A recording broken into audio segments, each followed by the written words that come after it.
ওদিকে ভগবান শ্রীকৃষ্ণ মহাদেবকে আদেশ করেছে, মহাদেব তুমি এক কাজ করো, গঙ্গার পাড়ে একটি মুদির দোকান দাও। তখন মহাদেব এখানে কার একটা ব্যাগ পড়ে গেছে, যার কারণে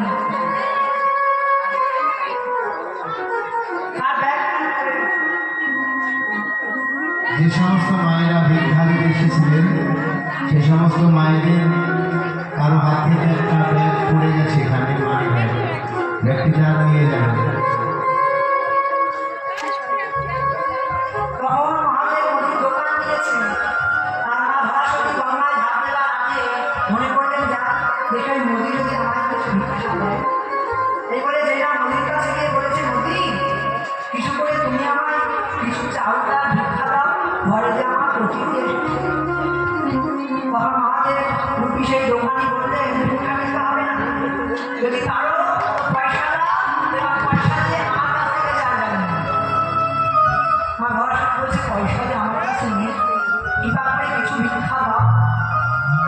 বারবার বলার পর মহাদেব বলছেন, দিতে পারি যদি আমার কাছে কিছু বন্ধু দেখি।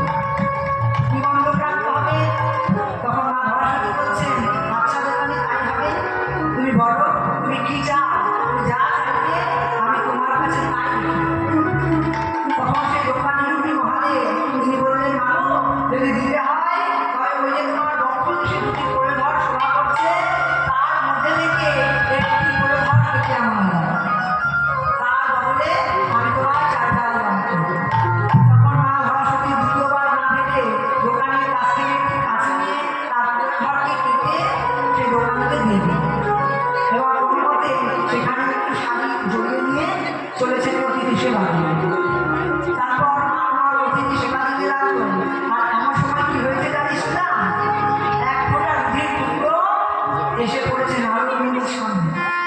আর নারদমুনি তখন প্রধানিত হয়ে মাকে বললেন, মা তুমি কি জানো না কোনো মা যদি রজস্বলা হয় তবে তাকে অতিথি সেবা দিতে নিয়ে, আর তুমি আমাদের মতো বৈষ্ণবকে অতিথি সেবা দিয়ে তা আবার রজস্বলা অবস্থায় তোমার ঘরে আর আমাদের সেবা নেওয়া হলো না, আমরা চলে গেলাম। তখন আর ধরাশক্তি আমার কেঁদে কেঁদে বলেছিলাম যে বৈষ্ণব অতিথি ঠাকুর, আমি কি রজস্বলা নয়, আপনাকে সেবা দেওয়ার জন্য আমি দোকানের কাছে আমার প্রিয় ঘরকে বিক্রি করে চারটাকে দিলামে। তখন আমি আর ধৈর্য মানতে পারলাম না। তখন আমি আমার ছদ্মবেশ ফেলে দিয়ে সেই শঙ্খ চক্র গদা পদ্মধারী মূর্তি ধারণ করলাম এবং মাকে আশীর্বাদ দিয়েছিলাম, মা এই পূর্ব জন্মে আগামী জন্মে তুমি হবে ধরাশক্তি যশোমতী, আর সেই যশোমতী হবে আর আমি তোমার করে গোপাল হব, আর গোপাল হয়ে আমি তোমার দুগ্ধ পান করব। নিরায় হনুমান হনুমান হনুমান। তখন শ্রীরাম সীতা বলছে, বুঝেছি, খুব ভালো করে জানা আছে তো মা করে কত ভালোবাসে। শোনো, আমরা জানি যে তোর মায়ের প্রেম তোকে কত ভালোবাসে, তোকে সব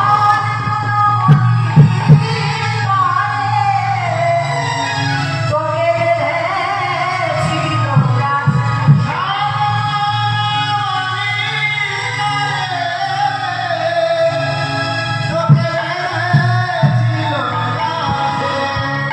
তখন ভগবান দেখছে শ্রীরামকে ও কথা বলছে, মামাই গাছে বেঁধেছিল, কিন্তু তোরা তো জানিস না মামাই কেন গাছে বেঁধেছিল। তখন ভগবান শ্রীকৃষ্ণ বলছে, গাছে তো বেঁধেছিল কিন্তু তোরা তো জানিস না যে মামাই বারবার গাছে বাঁধতে যাচ্ছিল কিন্তু বাঁধতে পারছিল না, বারবার দুই আঙুল দড়ি কম করে যাচ্ছিল। এই দুই আঙুল দড়ি কি, এক হচ্ছে ভগবানের কৃপা আর এক হচ্ছে ভক্তের ভক্তি। এই ভক্তের ভক্তি আর ভগবানের কৃপা যখন মিলিত হয় তখনই শুধুমাত্র ভগবানের শ্রীরামকে মাতো ভাই বাঁধতে পারেনি, বারবার দুই আঙুল দড়ি কম পড়ে যাচ্ছে, দুই আঙুল দড়ি বারবার কম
শুনে বলো রামের বাণী মাঝে কাঁধে মাথা নন্দ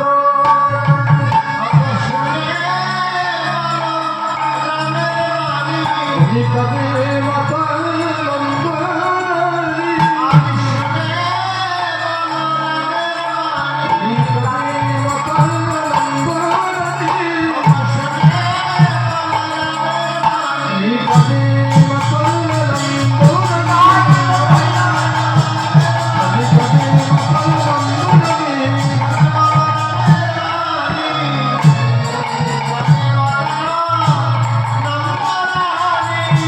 আরে কাঁধে মাথা কাঁধে মাথা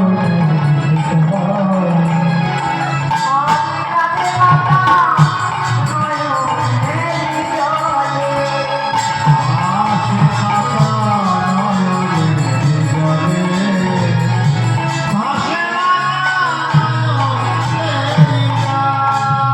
আজ রাতে কহে বলো আরে বুঝি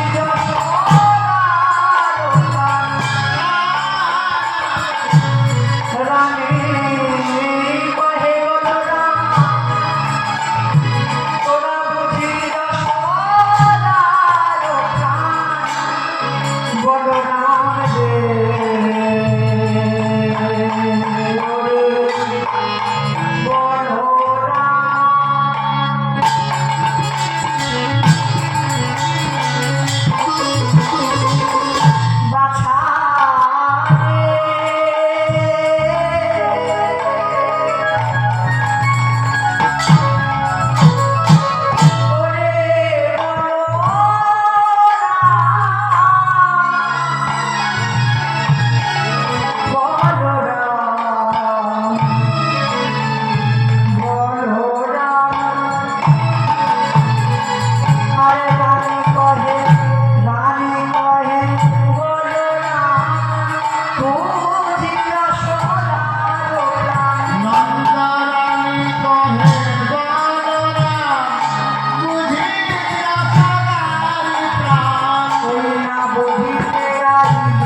তখন সে দাম কহিছে বাণী শোনো গোমানন্দ রানী দাম কহিছে বাণী শোনো গোমানন্দ রানী দিতে দিতে যাই মোরা মনে দিতে দিতে যাই মোরা মনে আর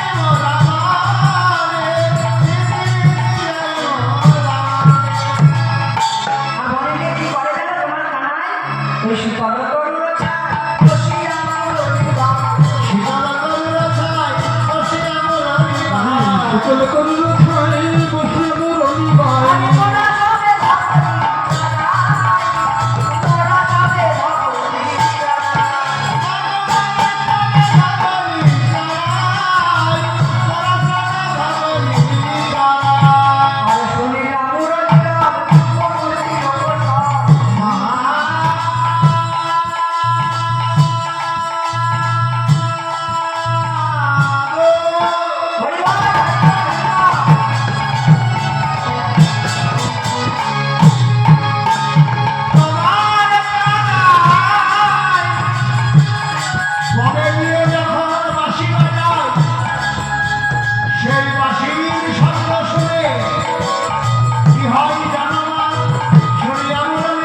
তখন কানাই শ্রীরাম বলছে বাবু আরো কি আছে জানো সেই পাগল পাগল লোকটার পাশে আরেকটা সুন্দর নারী আসে সেই মেয়েটি আবার কত সুন্দর দেখতে তার কথা আবার কি বলবো শোনো না ও তার বানে এত নারী হলো না দেবারো নারী পারো না সকালে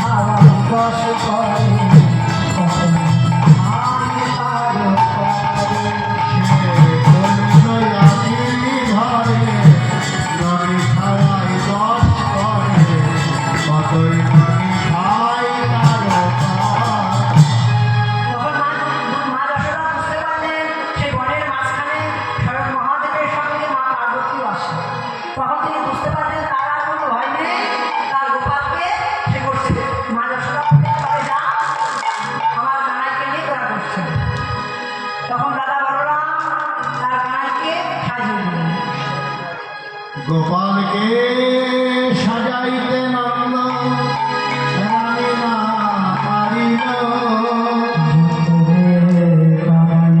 চূড়া বলাই বেঁধে দিল যতনে কানাইয়ের চূড়া বলাই বেঁধে দিল তখন ভগবান শ্রীকৃষ্ণ এবং শ্রীরাম দাদা বলরাম সবাই মিলে তখন মায়ের কাছ থেকে অনুমতি নিয়ে বসে প্রণতি করিয়া চলিল না খারুলা তার সঙ্গেতে রঙ্গিয়া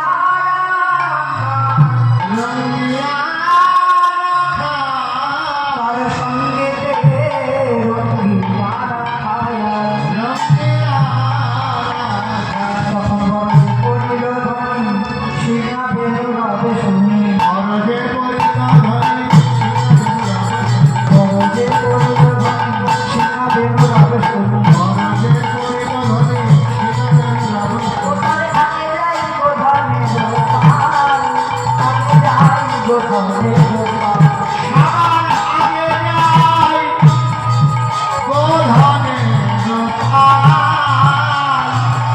আগে যাই গোধনে গোপাল হই হইয়া থাকো বলে শুনে শুনে শুরু করে আমি মানে শুনে সুখী শুনে তখন হইয়া